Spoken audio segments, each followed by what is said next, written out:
what are customers actually resonating with when you're saying like, hey, here's an AI agent? Because I feel like everyone's getting 150 of those pitches. Yeah. No, I get them too. I get all these AI SDR. If you're paying a recruiter 5,000, if AI is 500 to 1,000 doing the same or better, people will pay for it. It's like what I call no brainer. We didn't think let's build this and this and this and replace these softwares. Our customers took us that direction, and it wasn't one. But I think if AI right now is just calling people and interrupting them and trying to sound human, I don't know if that's the best use case right now. I'm sure we'll get there in X number of years. But another example that I think would be really good with that same thesis is like... Hey, everyone. Really excited to speak with David today, who is the CEO of Whippy. Among many other reasons I wanted to have him on is because you've bootstrapped Whippy to 5 million plus ARR. You are on the front lines building AI products. You are actually talking to customers about AI things that they're actually using. And also, not to mention, for the sales reps watching this podcast as well, you are hiring.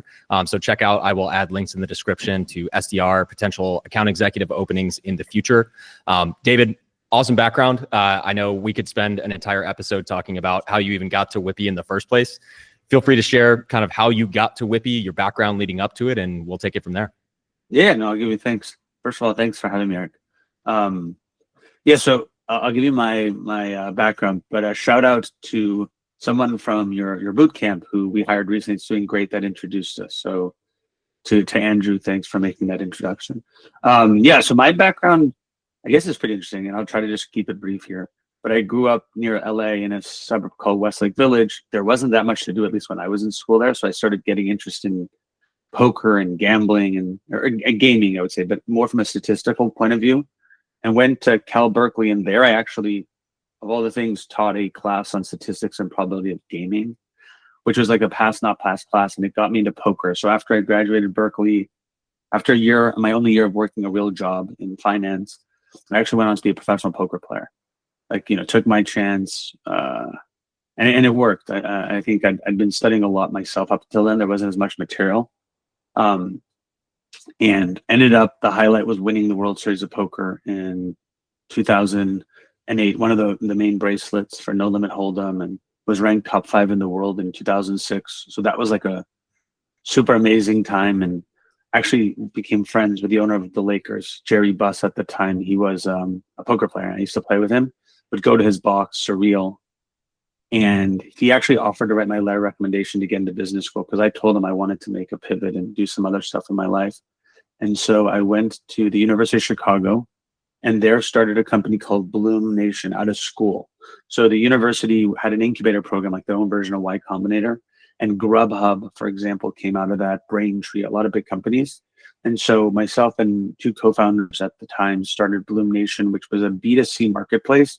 We could buy flowers, but what we realized is most of the money was in B2B, which we were selling the flowers, websites, point of sales, marketing tools. And so I was kind of head of sales at that point, I was the sales founder. And so that's where I got my motion. And a lot of it was cold calling, like at that point in time. This is like 2013, 2014, so 10 years ago. A lot of the motion was just cold calling and scripts and follow-ups, and having actually some of the hacks that we had were like events. One of the things that helped us kind of supersede that business was the florists had one level above that were the wholesalers. And we would have events with the wholesalers, and our SDRs would call in the beginning, like, hey, come to the event, see us speak, and then we'd clean up after. And so we became the fastest growing platform for florists. But the thing there, and one of the reasons that led me to kind of move on, was the TAM, the addressable market of how big the company could be, was capped. And so one of the engineers there at the time, his name was Jack Kennedy. Well, his name is Jack Kennedy. He's my co-founder now. We would always just talk. He was an engineer that liked sales. I was a salesperson. I was interested in like how product and engineering, kind of the intersection of the two. And he was getting his master's at UCLA, and he was going to drop out to stay at Bloom Nation. And I told him then, hey, if you want to work with me, I'm actually going to be leaving my own company soon. And he said, no, I want to work with you. And so he finished his master's. I ended up leaving Bloom Nation, which, as you may have mentioned, raised $20 or $30 million from Andreessen Horowitz. And after I took a sabbatical, 2 months, kind of just figuring out life, and came back, him and I just started brainstorming ideas, and we just decided, like, what are the things we want to do to start a company? And my insecurity from Bloom Nation was that I wanted to build something that didn't have a capped TAM. So we looked for places that were really large, and like communication, texting, emailing, phone, VoIP, all that stuff. we thought is something that everyone uses, and we thought was broken because they're all using different stuff, constant contact, Ring Central, blah, blah, blah. And the other thing that we thought is like if data could be shared, like if you're on a call and an AI agent can learn, or if you want to send a text message and they call you and you can attribute that, especially for most businesses, like that would be the future of how they become more productive. That was kind of the theory. And that's kind of where Whippy was born. But it wasn't like we thought about that on day one. We just kind of worked with customers. It's one of our core values. We work with our customers. The biggest thing is, will they pay us? So we don't believe in like, oh, a customer says this would be nice to build.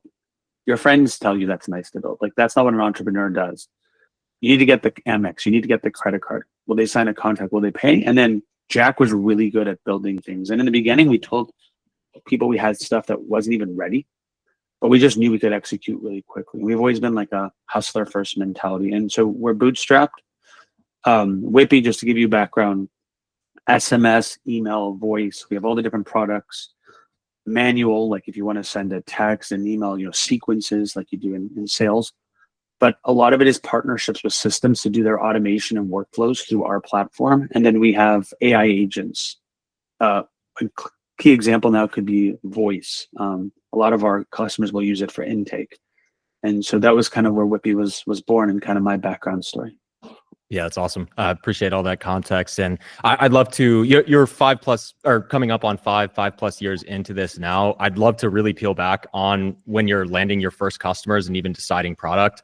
I think that's a very unique and anti the common mainstream advice of pick a niche, win that niche and then go broad. How are you even talking and finding your first customers? And then at what point is there justification to say, hey, we should build this and see if that is a trend to continue? Yeah. So even in the beginning at Whippy, I still like naturally talk to investors because we just had a bunch of investors and I was starting something new. And they still said the same thing. They still said the common advice from before, like be the best in one thing. I don't know. I think just a lot of it was Jack, by the way. A lot of it was my co-founder who was like, you know what? If we want to build something really big and we believe they connect and we believe it differentiates, we just have to kind of just go that direction. But the thing is, we didn't think, this is the most important thing I can tell people. We didn't think, let's build this and this and this and replace these softwares. Our customers took us that direction. And it wasn't one, it was multiple ones. So if we had heard multiple things going that direction, Jack was already thinking about that. So for us, like that was a big part of how we grew and how we got here. But you sometimes have to like put your blinders on. Like one thing I'll just also tell people, and I know I'm diverging for a little bit, is like you looked at LinkedIn, you see all your friends doing stuff and that shiny object, and the same thing as a founder. But I think you just have to like have a theory, you have to have real data about it and just lock and load it. And I think that helped us kind of get here. And in the beginning, I think it was a struggle for me because you have all these friends raising money. But I think ultimately it proved to be a valiant kind of direction. Yeah. At what point too did you decide, like, was there any thought at any point that you raise money, or after having gone through the Bloom Nation experience, it's just, hey, we're going to bootstrap this and see what happens? No. In the beginning, that was a thought. I talked to people and then it just kind of became not a thought. Like I think, so like one thing just very candidly, right, is like, even with Bloom Nation, I haven't fully exited, right? And so one of the things I think just from a founder perspective is like when you raise venture, you keep raising venture, there's these outcomes, which are like, you have this fairy tale ending or it goes to zero. But a lot of founders are in that middle place where they've raised money, but they haven't seen that exit. And I think for me, I just wanted full control of my decision-making. I think within the first couple of months, Jack and I decided, like, I didn't know if that's feasible. Like I have to give Jack and our development team a lot of credit because with some limited resources, they built some very hard architecture. Like we have AI agents, we have email marketing, we have text marketing, we have an automated workflows, we have a VoIP system. I mean, kudos to them. I also don't know if this would have been possible 10 years ago. So I think just the prevalence of like the types of software you can build on and how quick you can build, right? And AI in general, like my co-founders told me that with the different AI tools helping people code faster, like most of their productivity is up 2x. And so I think that's been a kind of also like a big part of our success. Yeah, it's awesome. I know you've talked on other podcasts as well about what you call the difference, I believe, between like functional AI and AI hype. And I'd love to, honestly, I would love to spend tons of time here. But I even say this as a frontline sales rep who was selling products in the automation workflow space. And then, you know, a year in, it's like they sprinkle in some Gen AI and they're like, look at all these cool things you can do. And all of a sudden we're kind of trying to convince people they should use AI when in reality, the leverage that they get from it, questionable. You know, maybe there's some value, maybe not. How do you, you mentioned your core product has a lot of automation workflow. It's maybe not AI first. How do you start to incorporate AI? What are customers actually resonating with when you're saying like, hey, here's an AI agent? Because I feel like everyone's getting 150 of those pitches. Yeah. No, I get them too. I get all these AI SDR emails. I can talk about that. So I think so. We're very lucky. Like, I'll give you an example. Like staffing companies use our text messaging software first and use our outreach software first. And so what happened is, I'll give you this. They would have an integration with like a job board. So if someone applied on Indeed, our software would just send them a message like, hey, thanks for applying. So they stopped applying to other companies. That was a huge win for us, for our clients, because they didn't have time to get back to them. But then what we realized is then they said, hey, can the text send some other automated messages? And then can it have this full-blown interview with them? Like when they ask these questions, can it call them? And so they were all steps. But you get to a certain part where when you're working with someone for a long time, you realize, oh my God, like that just did 1,000 interviews for them. Now, functional AI, I'll just give you an example. I think functional AI is like, to me, like, what are the things that it can solve now that really are like low-hanging fruit? Maybe that's the best way to think about it. So for them, the recruiters in this specific industry, they were just like data entry people. It wasn't like a hardcore interview. And AI is getting us there, but it's like, hey, do you have a license? Hey, can you drive over here? Do you have your own transportation? Hey, you know what I mean? Do you have more than 5 years experience? And that stuff just didn't make sense, I think, for people to do. So like the AI is actually able to go in there, call them and do it 24/7, speak any language. Cause a lot of those people speak different languages. Like it was a game changer for them. Is the AI hiring people? No, but it's doing the bottom 50%. So now the recruiter, all they have to do is like look at the notes, decide who's a good candidate, and then close the job. I think in sales, for example, just a shift, we're trying to build some AI sales tools. I mean, I get a lot of emails from these AI SDRs like, hey, you know, this, I don't know if I'm a big, in the staffing example, it's inbound. And when someone applies for like, I don't know, like a janitor position, they need money, right?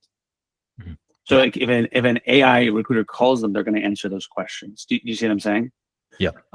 If you need to sell your car, I don't know, an example, and you go to CarMax or whatever, and you want a quote, and they're going to buy your car. If an AI recruiter asks you 5 questions, you're going to answer them. But I think if an AI right now is just calling people and interrupting them and trying to sound human, I don't know if that's the best use case right now. I'm sure we'll get there in X number of years. But another example that I think would be really good with that same thesis is like a sales rep texts, emails, and leaves voicemails. And I think maybe that combination of stuff, or shooting AI-based text messages, or like leaving voicemails that can actually like be customized to that person. And then when you engage them and you actually get them on phone, you close that, right? You book that. You're still taking away the bottom 50%. And to me, that's like what I would call functional AI right now. It's the stuff that actually probably people shouldn't be doing or should delegate out so they can do higher level stuff better. Interesting. And I'm curious too, let's take this example where you mentioned you're fitting in the staffing example. So you've kind of found these processes that don't necessarily need human interaction and kind of a human to guide the conversation, pretty static. Now that you've developed that for some of your customers and they are fully leveraged on AI, are you then able to take that and go to, call it like a lower tech staffing agency and sell them the entire vision? Yeah. And that's what that look like? Yeah. And that's what so for me, and maybe like what I'm calling now our SEAL team, right? We have a special team. Almost imagine we have an incubator within Whippy. We're trying to figure out those product market fit. We're trying to figure out those industries and those playbooks and the value props, right? And like maybe even getting someone to come in early and getting them a discount and working with them and getting a testimonial and case study. But once we flush that out, we'll go to an SDR with minimal instruction, by the way, and say, here are the 5 people using us. Here are the value props. Here are the calls, go. And I do think at that point, you're right. Once we have that, like we're doing things like, you know, talking to their competitors. We're going to trade shows a lot. We'll go to trade shows, even like fly that person out with us and take us with them. Going and book dinners. Again, it matters on the ACV, right? So like if, for example, and that's I think another thing that we're striving for. Like if I was doing this and it worked, but it was like a $99 a month product, I don't know if it would justify the same thing if it's a $5,000 a month product. And so I think part of as we scale is looking at like pain and like how much pain AI solves. So I'll give you an example of just a simple equation I think of. When I think of like that type of AI agent, I think of the clear thing is people want to save 5 to 10 times that on AI. So if a recruiter gets, I don't know, I'm just making this up, it gets 5,000 a month and the AI can do the heavy lifting stuff so that instead of 2 recruiters, maybe you need 1, or 1 is a recruiter, 1 is now on sales. If you're paying a recruiter 5,000, if AI is 500 to 1,000 doing the same or better, people will pay for it. It's like what I call no brainer. So the thing is, you need to find products or problems to solve that the no-brainer is big enough. And then if you do, I think you have high-touch sales. And I think that's where we want to focus on. We want to have SDRs. We want to have AEs. We want to go to trade shows. We want to do business development. I think versus like really being 100% product-led. Yeah. And when it comes to these conversations you're having, one of the things I found, even selling automation, leaving AI aside for a moment, is like, hey, you can pitch the value potentially of, hey, a recruiter costs X amount. We can do this for a fifth of the cost. But however, they have 20 recruiters on staff. Is that messaging hitting where you're basically saying like, hey, I'm going to replace your team? Or how are you kind of selling that value? Yeah. No, that's a good question, because the thing is, well, let's go back to the SDR. I don't believe it's replacing the team. I mean, I don't believe right now it's replacing the team. I'm just saying, like, if an SDR was leaving voicemails, it's not replacing an SDR. The SDR supposed to take a call, but they should be able to book double the demos. Do you see what I'm saying? Yeah, yeah. So in the recruiter world, the way that I'm thinking about it is, it's not that it's replacing recruiters. It's like those recruiters should do twice as many interviews now, right? Which is essentially like hiring a whole, doubling your recruiting team. Or a lot of those recruiters that were like, I mean, honestly, order like takers, they're now doing income producing jobs. Like a lot of those recruiters are actually now doing things that drive sales. So I don't think we're there. I mean, I don't think we're there where it's like, hey, I'm going and pitching, hey, this. I'm literally pitching like, hey, if you want the same amount of interviews, you need 10 instead of 20 in your example. And those other 10 people are going to do things that you can promote from within, I think is more the direction I'm going. Gotcha. And as you're landing these customers too, when it comes to adoption, like, are you finding that, is there certain points that you're landing, right? Are you coming in and teaching those recruiters, hey, here's how you're going to 2X? Do you have to get the executives on board? I'm just curious how you really overhaul their day-to-day. That is probably a really good question. I mean, that is a puzzle that we're always solving. I think, look, you have to get people addicted. I mean, that's a bad way to say it. Because when I, like, you can talk about me, like I'm using ChatGPT. Every time I have a meeting, I feed in my transcript. It gives me a perfect email now. But you have to get in that rhythm. Like when you go to the gym, you have to get in that rhythm. So I think for our customers, from day one, like it's critical how we onboard. Like the first 30 days is critical. The first 60 days is critical. And again, going back to it, I think the problem with some of these AI companies are going to have is if they're servicing $99 customers, it doesn't justify having someone to help them. I still think there's a lot for adoption, like where they need a trainer. Like even though we have a place, the AI agent, you have a prompt, you have different languages, you have temperature, you can test it. It can learn off your calls. I still think where some companies are struggling now is they just assume that like, hey, I bought it. Let me just do this. I'm done. And I think as a company, if we're positioning like that, we're going to fail. So we do need customer success. We do need account managers. And I think it goes hand in hand. We need to find problems where the functionality solves expensive problems so that we can justify having a trainer on our team helping them out. But I think without that, for this, especially for small to medium businesses, maybe not enterprise businesses where they have their own ops and tech team, I think you do need that motion really fleshed out. Yeah, it's awesome insight. And I think, yeah, it really hits on a lot of things that I've seen where, yeah, there's a lot of hype. A lot of people get excited for a quick moment, but do they actually stick with the tool? Is it something they become reliant upon? And yeah, that's awesome to hear. I'd love to transition to, obviously, you know, you worked with us and found Andrew through our community. And just stating again, for any reps out there listening, you are hiring and there is information in the description. You hired someone like Andrew who didn't have experience. And I know we've talked a lot about your philosophy of finding the right reps. How do you even consider, hey, this is a rep with or without experience? What do you look for, especially being on the front lines with automation and AI?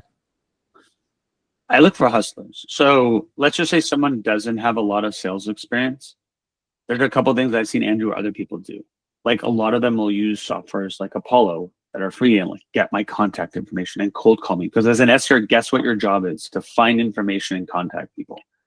So that's something that he's done really well. The second thing is if you've never had a sales job and you're joining a boot camp, the second thing is even if you call companies pitching anything, whether it's like your own fake product or Whippy, and you send me that recording, I mean, boy, oh boy, are we going to take you probably even more serious than someone who's like, I've been an SDR for the last 2 years and this is my percentage to quota. Because like a lot of that is like, I mean, I've even had former employees and looked at their resumes after, and as a CEO, I was like, I don't know if that's actually accurate.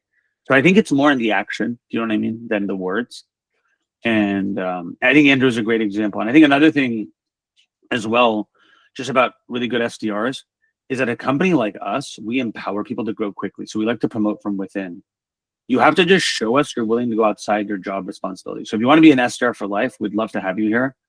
But I think people like Andrew, and I'm in Argentina now with our team, and what they've told me is this is a better education than any business school. Because as a founder, my goal is if I'm going to promote from within and motivate you, I teach people about finance. I teach people about the investment world. Because I assume everyone at Whippy, and this is probably a different viewpoint, in 5 years won't be here and they'll be the CEO of their own company. I'll want to invest in them.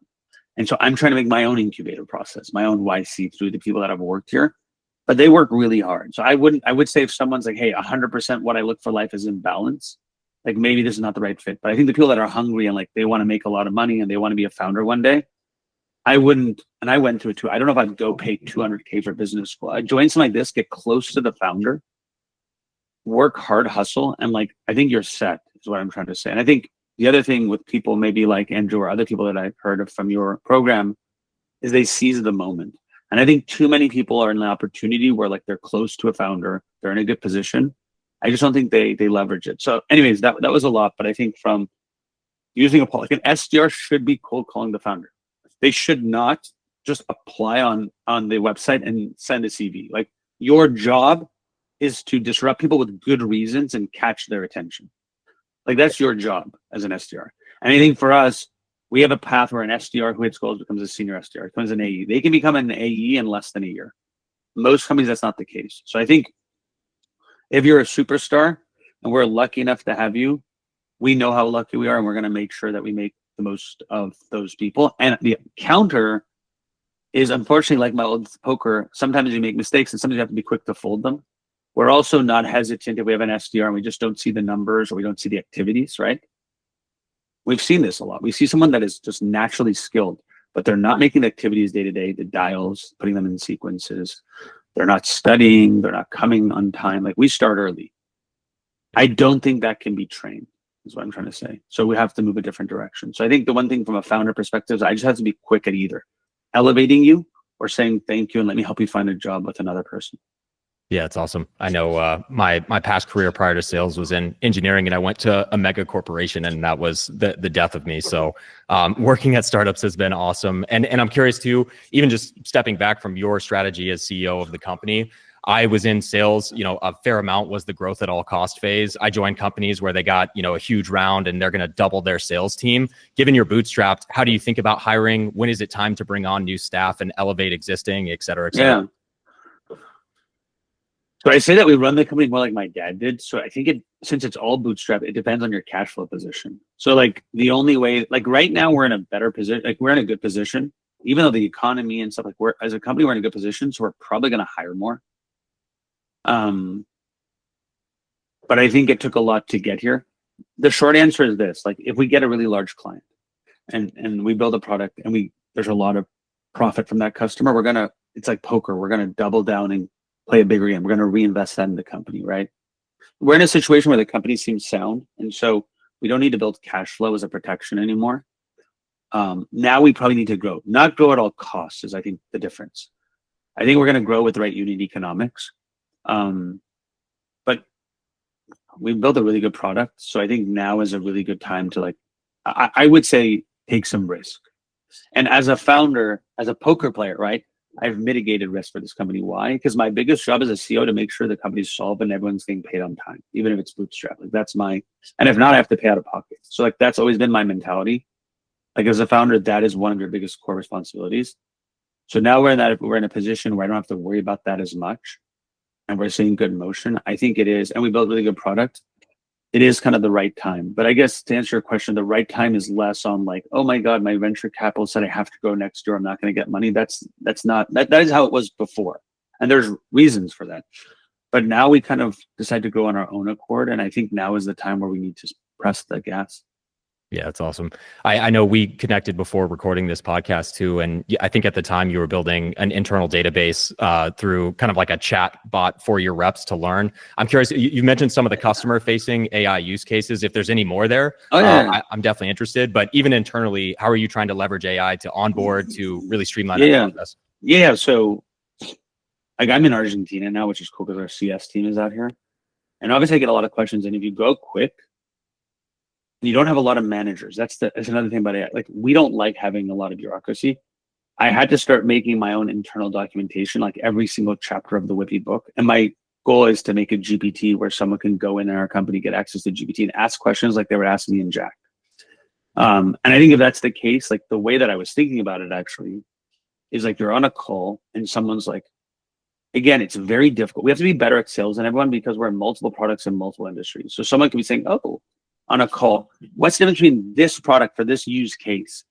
And our reps don't have 5 years experience in Whippy. I don't even have 5 years experience. So if they could ask a GPT, or if the GPT could actually ideally listen to the call transcript live and give those answers, I think that's a cool way for us to use AI. And I think we are a hustle first, fake it till you make it somewhat company. So if we can get like 80 to 90% of the way there, we have a really good team. We'll ask for forgiveness later and correct that 10 or 20% during the onboarding process. But that is one really good way that I've been trying to think about that. I use it a lot as a founder. So like from the sales side, I know our reps obviously use it in different ways. And I mean, there's things that I'm sure you know better than me. Like people are using tools like Clay and stuff to use AI prompts to like look. I get so many emails now, they're so personalized. Actually, the one thing is now that I've gotten so many emails as a founder, they're so personalized. I'm starting to go numb to it, actually. So I think it's actually not backfiring, but it's like, hey David, I saw that you went to Cal and you're a World Series of Poker champion and go Bears and Whippy is bootstrapped and I saw your podcast here. It's like now as a founder, I've actually understood that's now automation. But yeah, I mean, I think on the founder side, I use it a lot for financial modeling. I use it a lot, like even sometimes which is not good. I'll go to our lawyer, but I'll throw a partnership contract into the GPT first to give me points. And then I'll go to our lawyer, but at least I'll nail down my questions, which will lower my legal bill. I throw in financial models into there. So I don't know. I mean, I asked ChatGPT actually, what percent of power user am I? And I think people can ask that. And it said you're like top 1% in getting value because I use it for so many different things. I would say even from a personal assistant perspective, I ask it to do a lot of things that is just now faster than me going to a personal assistant to do. So I don't know the breadth of what AI is doing. But again, going to the functional side, those are all things that I think are functionally relevant. And I'll tell you that the moment where like my eyes open, which was like probably a year and a half ago, where my accountant was like, hey, we need to reconcile all your accounts so we can pay state taxes, right? Or whatever. And she was going to take a spreadsheet and do a lot of work. And I just gave ChatGPT the prompt. And like in that live call, it spit out the spreadsheet that she needed. That was going to take her 2 hours and it took 2 minutes. And it saved me 2 hours of her doing that work. So I think from then on out, I've been open. But like that was a core example where I think like I learned kind of where functional is. And still like there are a lot of places where I try to use AI and it still like hallucinates. So I think you have to kind of learn where that is. Yeah, no, it's amazing. I'm still finding new use cases. Even the other day I found, I'm not sure if you're aware, there's a website called promptcowboy.ai that actually structures. So you give it a basic lazy prompt and then it takes it and like structures it extremely in depth.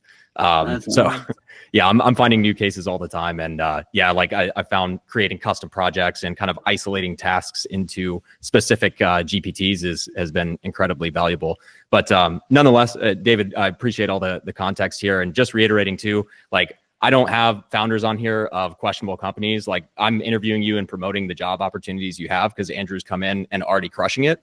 So just calling out again for any reps that are interested in working at a startup, being on the front lines of AI, there is more information. David, thanks for the time. Obviously, if you want to pitch Whippy as well, I would give you the floor to any executives or non-reps listening as well. But this is great. I really appreciate it. Yeah, and I think just if they want to check us out, it's whippy.ai, WHIPPY.ai. There's a place, and even if people have questions, they can ping me. I've always been helpful. But I would think, like, just honestly, like, listen to this podcast or go in your boot camp. Like, those people are showing an inclination, like, that they want to take things seriously. And founders like me, I think I gave a really clear playbook on what I look for. But I think on the sales side, like, we look for hustle. We look for people that can, like, if we give them a little, they can take a lot. And I think the activities you do or the actions you take are always signs. Like, that's my poker mind. Like, that's the pattern that we look for. So I think just being part of this and hearing the stuff that you're doing, Eric, is helping people like me out. So thank you for kind of doing what you're doing for the sales world.